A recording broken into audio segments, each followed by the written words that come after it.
Hey guys, welcome to the Question Mark channel and to the first episode of the all new series, The Story of. Today, on 15th October, we are going to cover the story of India's 11th President, the Missile Man of India, Dr. Abul Pakir Janaluddin Abdul Kalam. Dr. APJ Abdul Kalam was born on 15th October 1931 to a Tamil Muslim family in the pilgrimage center of Rameshwaram. His father Janaluddin was a boat owner and his mother was a housemaker.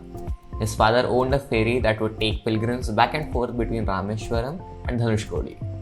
In his school years, Dr. Kalam had average grades, but was described as bright and highly intelligent and hardworking student who had strong desire to learn. He spent hours on his studies, especially mathematics. After completing his education, Dr. Kalam went on to attend St. Joseph's College in Tiruchirappalli, then affiliated with the University of Madras, from where he would graduate in physics in 1954. He then moved to Madras in 1955 to study aerospace engineering in the Madras Institute of Technology. This is where one of Dr. Kalam's many iconic stories took place, where while working on a senior class project, the dean was dissatisfied and threatened to revoke his scholarship unless the project was finished under 3 days. Dr. Kalam did in fact finish the project in 3 days, impressing the dean, who later said to him, "I was putting you under stress and asking you to meet a difficult deadline." After graduating from the Madras Institute of Technology in 1960, Dr. Kalam joined the Aeronautical Development Establishment of the Defense Research and Development Organization as a scientist and started his career by designing a small hovercraft. However, he was unconvinced of his choice of a job at DRDO. This is when Dr. Kalam would be called at the Indian National Committee for Space Research by the great Dr. Vikram Sarabhai, the father of Indian space program. When the Indian Space Research Organization ISRO was established in 1969, Dr. Kalam would be assigned the role of Project Director of India's first satellite launch vehicle SLV-3, which successfully deployed the Rohini satellite in near Earth orbit in July 1980, a story we will be covering in depth in Destination Space very soon. Between the 1970s and 1990s, Dr. Kalam was pivotal in the development of the Polar Satellite Launch Vehicle or PSLV, which is by far India's most successful and reliable rocket, responsible for missions such as the Chandrayaan-1 and Mangalyaan. Dr. Kalam would be invited to witness the Smiling Buddha, India's first nuclear test in Pokhran in 1974.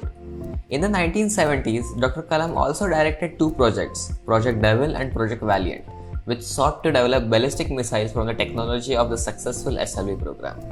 Despite the disapproval of the Union Cabinet, Prime Minister Indira Gandhi allotted secret funds for these aerospace projects, whose true natures was kept classified. His research and educational leadership brought him great laurels and prestige in the 80s, which prompted the government to initiate an advanced missile program under his directorship. And from here, the iconic story of Dr. Kalam and Agni began.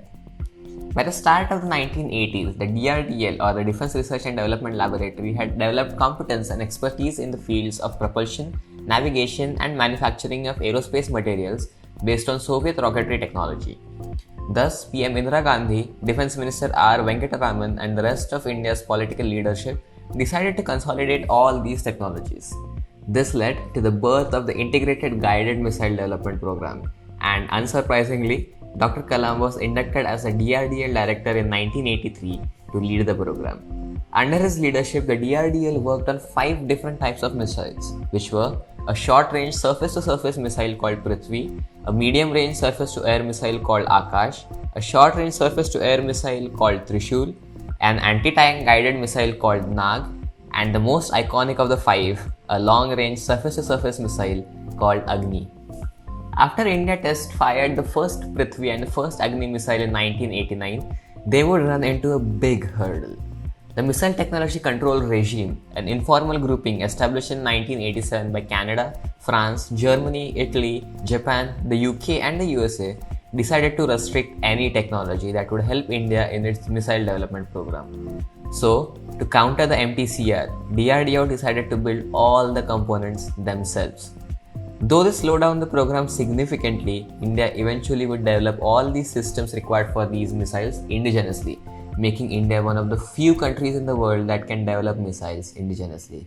And it was Dr. Kalam's expertise and leadership that made this program into such a success that the missile technologies developed are still being used by the Indian Armed Forces to this day. And today, the latest iteration of the Agni missile is the premier intercontinental ballistic missile used by India. This led to Dr. Kalam gaining his iconic title, the Missile Man of India.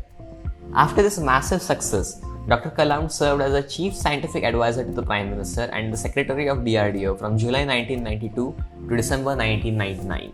During this period, Dr. Kalam along with Rajagopala Chidambaram served as the Chief Project Coordinator of the Pokhran-2 nuclear tests, which successfully tested tactical nuclear weapons on 11th May 1998 in Pokhran, Rajasthan. This day is celebrated as a National Technology Day in India. On 10th June 2002, the National Democratic Alliance, spearheaded by the BJP, expressed that they would nominate Dr. Abdul Kalam for the post of president. And as the story goes, when the NDA announced this, the entire assembly unanimously announced support for the decision.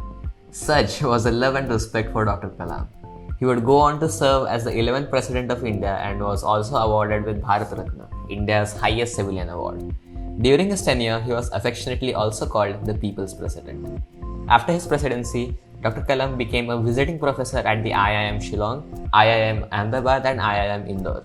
He was also named an honorary fellow of the IISc Bengaluru, Chancellor of IIST Thiruvananthapuram, Professor of Aerospace Engineering at Anna University, and an adjunct at many other academic and research institutions across India.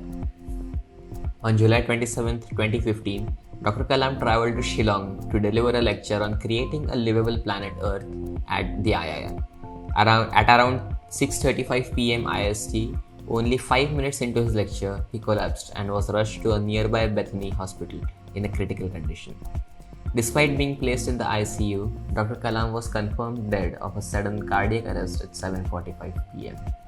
He famously said while in hospital, "If I passed away, instead of declaring a holiday, I want all my fellow brothers and sisters to work harder on that day." Dr. Kalam was one of the greatest scientists and leaders India ever witnessed. Even at the peak of his power, arrogancy was unable to touch him.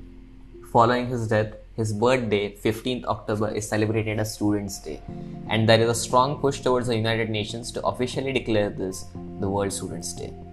His iconic story is forever etched into the history through his autobiography Agnipank, aka Wings of Fire.